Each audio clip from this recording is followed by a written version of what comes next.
ಸ್ನೇಹಿತರೆ ನಮಸ್ಕಾರ. ನಮ್ಮ ನಾಡು ನುಡಿ ಯೂಟ್ಯೂಬ್ ಚಾನೆಲ್ಗೆ ಸ್ವಾಗತ. ಸ್ನೇಹಿತರೆ, ಶ್ರೀ ಸದ್ಗುರು ಚರಿತ ಲೀಲಾಮೃತದ ಅಧ್ಯಾಯ 17 ಬಿಲ್ಲವಡಿಯಲ್ಲಿ ದಟ್ಟ ಬ್ರಾಹ್ಮಣನಿಗೆ ಸಕಲ ವಿದ್ಯೆ ದಯಪಾಲಿಸಿದ ನರಸಿಂಹ ಸರಸ್ವತಿಗಳು. ವೈದ್ಯನಾಥದಲ್ಲಿ ವರ್ಷವು ಕಳೆಯಲು ಭುವನೇಶ್ವರಿಯ ಬಿಲ್ಲವಾಟಿಕಾಗೆ ಬಂದರು. ಕೃಷ್ಣೆಯ ತಟದಲ್ಲಿ ಔದುಂಬರ ವೃಕ್ಷವಿರಲು ವೃಕ್ಷದಡಿ ಗುಪ್ತವಾಗಿ ಗುರು ವಾಸಿಸತೊಡಗಿದರು. ಕರವೀರ ಕ್ಷೇತ್ರದಲ್ಲಿ ಪಂಡಿತ ವಿಪ್ರನಿಗೆ ಹುಟ್ಟಿದ ಮಗ ಶತದಡ್ಡನಿದ್ದನು. ಸಲಹುವ ಪಿತನು ವಿಧಿವಶನಾಗಲು ಒಂಟಿ ತಾಯೊಂದಿಗೆ ಬೆಳೆಯತೊಡಗಿದನು. ವರ್ಷ 7 ಉಪನಯನ ಮಾಡಲು ವಿದ್ಯೆ ಒಲಿಯದೆ ಮನದಿ ಅತಿ ನೊಂದನು. ಚುಚ್ಚು ಮಾತುಗಳ ಕಿವಿಯು ಕೇಳದಾಗಲು ವೈರಾಗ್ಯ ಹುಟ್ಟಿ ಮನೆಯ ತೊರೆದನು. ಸಂಜೆಯಾಗಿರಲು ಭುವನೇಶ್ವರಿಯು ಕಂಡಿರಲು ಭಕ್ತಿ ನಂಬಿಕೆಯಿಂದ ದೇವಿಗೆ ಶರಣಾದನು. ನೀರು ಆಹಾರ ಬಿಟ್ಟು ದಿನಗಳ ಕಳೆದು ತಾಯಿ ಒಲಿದಾಗ ಸತ್ಯಾಗ್ರಹಿಯಾದನು. ಮಗುವಿನ ಮನದಿ ಛಲಬಿಡೆ ಎನ್ನುತ್ತಾ ದೇವಿಯ ಉಪೇಕ್ಷೆಗೆ ಕಣ್ಣೀರ ಹರಸಿದನು. ತನ್ನ ನಾಲಿಗೆ ಕತ್ತರಿಸಿ ದೇವಿಗೆ ಅರ್ಪಿಸುತ್ತಾ ಮಾರ್ಗ ತೋರದಾದರೆ ಎನ್ನ ಶಿರವೆಂದನು. ಆ ದಡ್ಡನಿಗೆ ನಿರ್ವಾಣ ಸ್ಥಿತಿಯು ನಿದ್ರೆಯ ತಂದಿರೆ ದೇವಿ ಭುವನೇಶ್ವರಿ ಸ್ವಪ್ನದಲ್ಲಿ ಕಂಡಳು. ಕೃಷ್ಣಾ ತೀರದ ಔದುಂಬರ ತೋರುತ್ತಾ ಸದ್ಗುರುವು ಕುಳಿತಿರುವನೆಂದು ದಾರಿ ತೋರುವೆನೆಂದಳು. ಎಚ್ಚರದಿ ಬೆರಗಾಗಿ ತಾಯಿಗೆ ಶರಣಾಗಿ ಆನಂದದಿ ಓಡಿದನು ಕೃಷ್ಣೆಯ ತೀರಕ್ಕೆ. ಔದುಂಬರ ಸದ್ಗುರು ಕಣ್ಣಿಗೆ ಕಾಣಲು ಪಾದಕ್ಕೆ ಶಿರವಿಟ್ಟು ರೋಧಿಸತೊಡಗಿದನು. ಜ್ಞಾನದೃಷ್ಟಿಯಲ್ಲಿ ಎಲ್ಲ ಅರಿತ ನರಸಿಂಹರು ಶಿರಕ್ಕೆ ಹಸ್ತವನ್ನಿಡಲು ಸಕಲ ವಿದ್ಯೆ ಮುಖೋದ್ಗತವಾಯಿತು. ನಾಲಿಗೆ ಸರಿಹೋಗಿ ಆನಂದದಿ ಗುರುವ ಸ್ತುತಿಸಿರಲು ಸುಖ ಸೌಖ್ಯ ಹರಸಿ ಗುರುವು ಕಳುಹಿಸಿದರು. ಇಲ್ಲಿಗೆ ಶ್ರೀ ಸದ್ಗುರು ಚರಿತ ಲೀಲಾಮೃತದ 17ನೇ ಅಧ್ಯಾಯ ಸಂಪೂರ್ಣ. ಅಧ್ಯಾಯ 18 ಅಮರಪುರದ ಶ್ರೇಷ್ಠತೆ. ದಿನಗಳು ಕಳೆದಿರೆ ಗೌಪ್ಯತೆಗೆ ಚ್ಯುತಿ ಒದಗಿರೆ ಗುರುಗಳು ನಡೆದರು ಅಮರಪುರದ ಗ್ರಾಮಕ್ಕೆ. ತೀರ್ಥಗಳ ತವರು ಅಮರೇಶ್ವರನ ಊರು, ಪಂಚಗಂಗೆ ಕೃಷ್ಣೆಯ ಸಂಗಮದ ಊರು.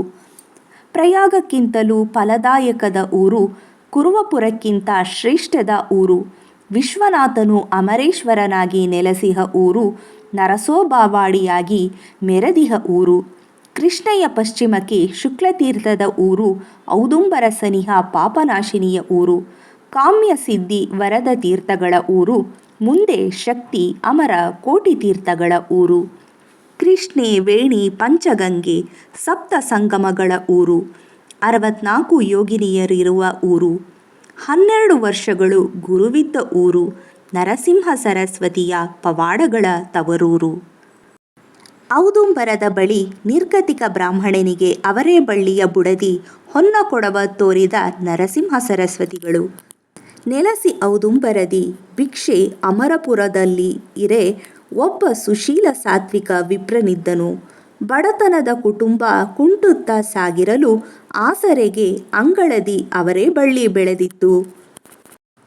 ನಿರ್ಗತಿಕ ಬ್ರಾಹ್ಮಣನ ಕರ್ಮವು ಕಳೆದಿರೆ ಯತಿಯು ನಿಂತರು ವಿಪ್ರನ ಮನೆಯ ಮುಂದೆ.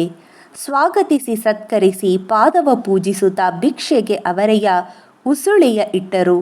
ದಾರಿದ್ರ್ಯ ಕಳೆಯಿತೆಂದು ಗುರುವು ಹರಸಿ ನಡೆಯುತ್ತಾ ಕಿತ್ತರು ಆಸರೆಯ ಬಳ್ಳಿಯ. ಮಡದಿಯು ಕಾಣಲು ಮುರಿದೆಸೆದ ಬಳ್ಳಿಗಳ ಗುರುವಿನ ಕೆಲಸವೆಂದು ಬೊಬ್ಬಿಡುತ್ತಾ ದೂರಿದಳು. ಸಾತ್ವಿಕ ಬ್ರಾಹ್ಮಣನು ಅಪವಾದ ಸಲ್ಲದೆಂದು ಬಳ್ಳಿಯ ಒಡ್ಡೆಯ ತೆಗೆಗೆ ಅಗೆಯ ಹತ್ತಿದನು. ಗುದ್ದಲಿಯ ಏಟಿಗೆ ನೆಲ ಟಣ್ ಟಣ್ ಎಂದಿರೆ ಅಗೆದಂತೆ ಕಂಡಿತು ಹೊನ್ನ ತುಂಬಿದ ಕೊಡವು. ವಿಸ್ಮಯದ ಸತಿಗೆ ಪತಿ ಗುರುಪ್ರಸಾದ ಎನ್ನುತ್ತಾ ಓಡಿ ಬಂದು ಎರಗಿದರು ಗುರುವಿನ ಚರಣಕ್ಕೆ. ಸದ್ಬಳಕೆ ತಿಳಿಸುತ್ತಾ ವಿಷಯ ಗೌಪ್ಯತೆಗೆ ಹೇಳಿ ಸದ್ಭಕ್ತನ ಕಾಯ್ದು ಗುರುವು ಹರಸಿದರು. ಶ್ರೀ ಸದ್ಗುರು ಚರಿತ ಲೀಲಾಮೃತದ 18ನೇ ಅಧ್ಯಾಯವು ಸಂಪೂರ್ಣ. ಸ್ನೇಹಿತರೆ, ಶ್ರೀ ಸದ್ಗುರು ಚರಿತ ಲೀಲಾಮೃತ ಪುಸ್ತಕ ಬೇಕಾಗಿದ್ದಲ್ಲಿ ಡಿಸ್ಕ್ರಿಪ್ಷನ್ನಲ್ಲಿ ನೀಡಿರುವ ದೂರವಾಣಿ ಸಂಖ್ಯೆಯನ್ನು ಸಂಪರ್ಕಿಸಿ. ಸ್ನೇಹಿತರೆ, ನಿಮಗೆ ಈ ವಿಡಿಯೋ ಇಷ್ಟ ಆಗಿದ್ದಲ್ಲಿ ಲೈಕ್ ಮಾಡಿ, ಶೇರ್ ಮಾಡಿ ಮತ್ತು ಕಮೆಂಟ್ ಮಾಡಿ. ನಮಸ್ಕಾರ.